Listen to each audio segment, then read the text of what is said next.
Cut Den update. Ito na, hinihintay ng Cut Den fans. Yan ang ganyan ka-gentleman si Alden, no? Kay Catherine, no? Yan ang tapang tao ni Alden. Si Alden mismo lumapit, eh.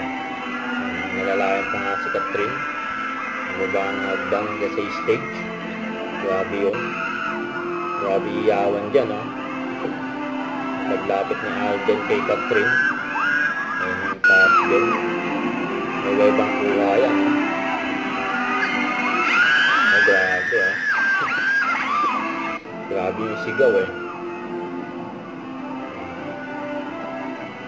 Nagka-gentleman ni Alden, ah. Nag-effort talaga si Alden kay Catherine, ah. Grabe yun. May pabati ni Catherine sa mga Cut Den fans. Nice to meet you. Maraming salamat sa pa-flowers kay Mama and para rin sa akin. Happy Mother's Day to all the moms out there and I'll see you guys soon. Yeah? Thank you, Ka. Afternoon of your son, hi guys. Nice to meet you. Maraming salamat sa pa-flowers kay Mama and para rin sa akin. Happy Mother's Day to all Pa-flowers the pa moms mga out Cut there Den and fans. I'll see you guys soon. Yeah? Kay Mami Meet. Ayun ang ayun yung si Alden.